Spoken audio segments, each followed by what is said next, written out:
করছে আমরা দেখছি।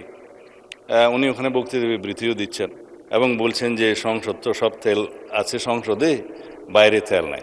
এটা গণতান্ত্রিক অধিকার, তিনি বলেছেন, পত্রিকায় আসছে, আমরা পড়ি। তো এখন আমার সুনির্দিষ্ট একটা প্রস্তাব হচ্ছে, মানে স্পিকার,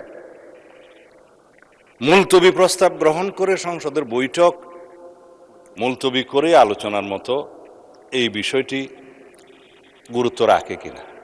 মাননীয় মন্ত্রী 300 বিধিতে বিবৃতি দেওয়ার পরে দীর্ঘ বিবৃতি দিয়েছেন, সেটা জাতির সামনে পরিষ্কার।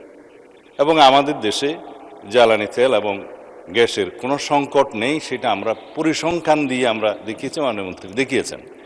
এখন কিছু কিছু বিষয়ে আমার না বললেই নয়।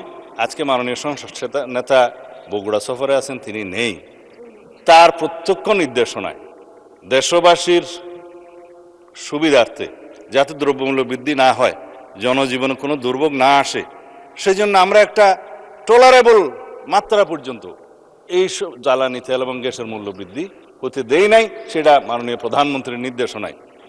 একবারে শেষের দিকে এসে আমাদের ন্যাশনাল ইকোনমি এফোর্ড করতে পারছে না, এবং এই জ্বালানি এবং গ্যাসের মূল্য এখানে কম থাকাতে, তাতে আপনি জানেন যে সবসময় একটা টেন্ডেন্সি থাকে এটা অন্যভাবে অপচয় হওয়ার। আমি খোলাসা করে বলছি না, বা পাচার হওয়ার।